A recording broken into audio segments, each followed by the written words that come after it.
All right, everybody have a reason, but results are what matter, right? And my thoughts are we look at everything from A to Z as it relates to coaching, especially on the defensive side of the ball. All I can say is, regardless of whether or not it's Dan Quinn or Jason Lawrence Simmons or the Witt guy, Joe Witt guy, right? Marvin Lewis, Lovie Smith, whoever the Cowboys decide to roll with, they got to allow those guys to pick up their people to install their particular philosophy, scheme, and defense. Now, when I look back at Dan Quinn's situation, one can argue and say, well, yes, he was the creator of the Legion of Boom, right? And he'd probably be one of the guys that say, yes, I did it.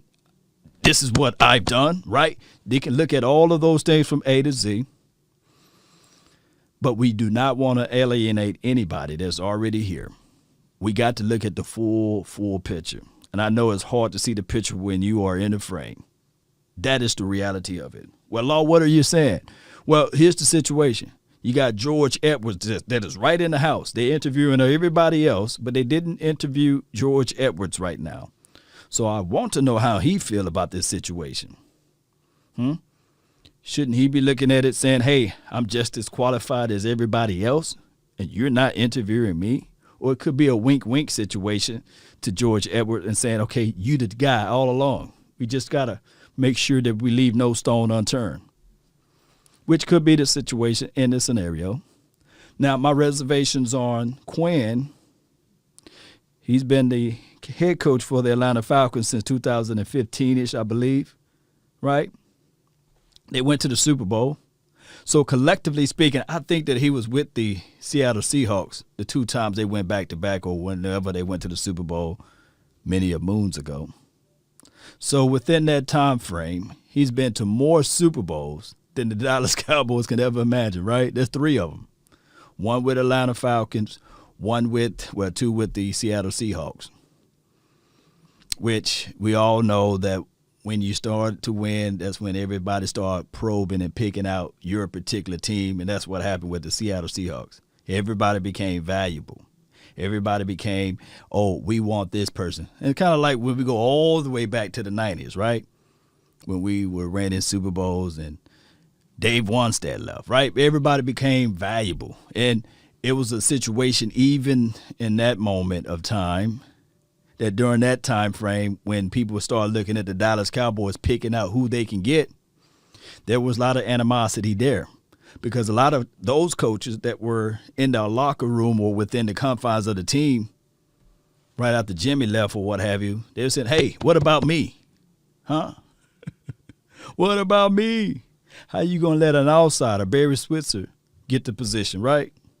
So there's discourse. So regardless of the situation, there will be discourse. But like I said in my previous video, if Dan Quinn the man, then he going to have to look at everybody in their eyes and say, okay, last year was last year. Let me repeat, last year was last year. Now this is a new year, new philosophy, and this will be my baby. And I'm going to show you what I'm going to do with it, right?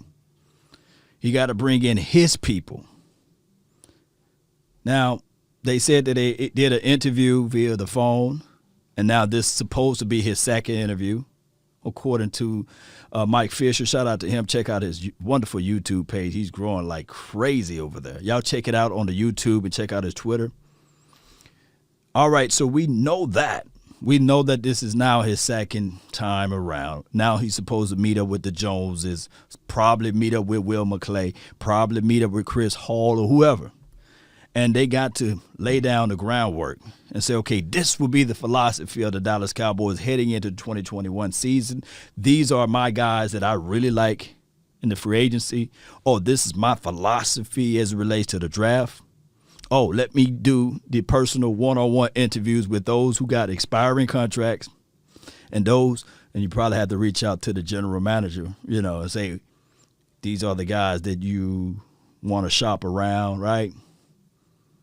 Let me have an interview with them. Let me have the one-on-ones.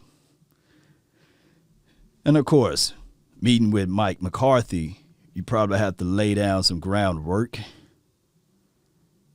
Normally you will probably look at this thing and say, let's go get a cup of coffee, 6-pack of a beer or what have you, or go to a nice restaurant. Let's sit down and talk and let's mingle a little bit.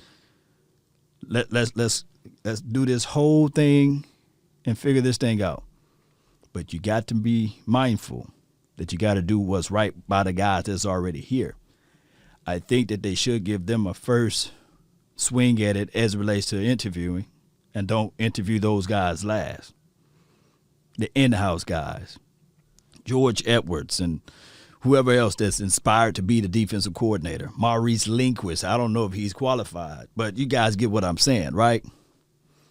And you got to make sure, because everything is fragile. A lot of people say, nah, I'm good, I'm okay. But in the same breath, when they go to their loved ones, when they start pillow talking, they sitting there saying, I'll be down. They didn't even give me an interview. They didn't even call me. They didn't even consider me.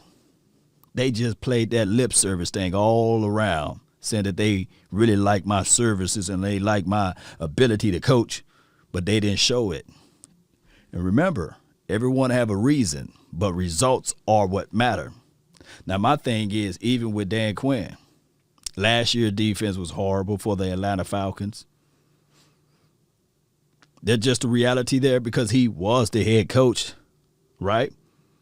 Let me know if I'm lying. Their defense was not that potent. And I think that he was the guy that was up 28-3 against the Patriots, right? And from a defensive mind, even by you being the head coach, you would like for something to change.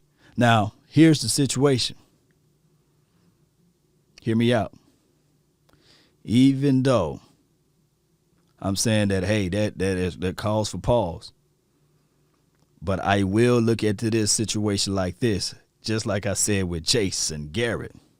Some people, not everybody, some people may be better in doing a few things and not doing many. You see, some people, all they can do is drive left, or all they can do is drive right as it relates to going to the rack on playing basketball. Some people, that's all they can do. Some people are not versatile to have multiple duties and multiple tasks at hand. Some people are not just that. Maybe, and I'm saying this, trying to contextualize it and preface my statement when I say this, maybe, just maybe, Dan can be the man if you give him few responsibilities to do. And say, Dan, all we want you to do is dial up good defensive plays. We don't want you to do anything on the offensive side of the ball because we know that you're not that guy. And we don't want you to do anything, especially on the special team, because we know that your input last year with the watermelon thing, football thing against the Dallas Cowboys, we know that you didn't coach those guys up. Management 101, good managers, good leaders, getting work done through others. You learn that in business school 101. So if he can be a manager of the game on the defensive side only, then maybe we can see some good concepts. Will they install their cover 3 scheme and have it down packed before the start of the season? Will they do the traditional cover 1, cover 2? Will you be able to insert that? Now, one thing that I can say also with Dan Quinn, by him being one of the guys that really coached up Kris Richard, maybe you will still have some of those similarities, and we already got most of those guys with the traits that they perfected over there in the Seattle land still here.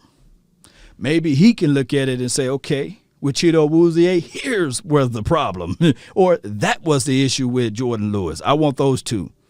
Xavier Woods, okay, we can shop him around, or we can give him the boot, whatever it may be. Now, I know nobody misspoken when I say shop around, but you guys get what I'm saying, right? So they're going to have to figure this thing out regardless.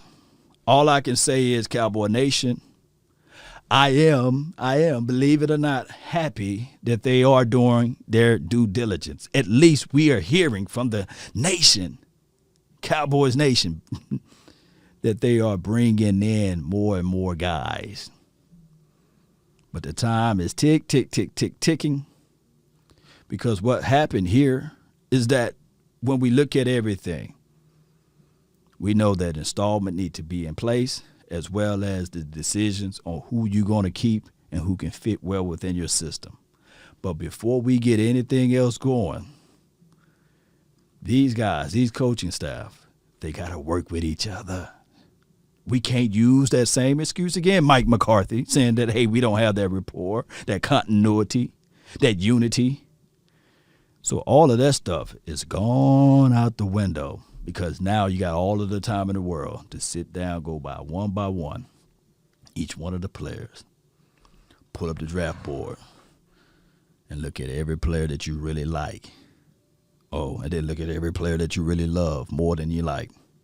Oh, and then really prospect after the draft who you really want to bring in for a cup of coffee. All of that stuff. But it starts now.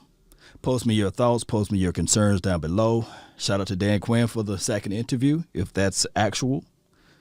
Maybe he's closer than anybody else. Let me know how you guys feel of the Dan Quinn administration, if he can be one of the defensive coordinators, or would you prefer to go out there and get a Wade Phillips, Lovie Smith, Marvin Lewis? Let me know. That's been my time. I really thank you all for yours. And remember, you're listening to nothing but the best. Let's go, Cowboy Nation. Let's go. Peace.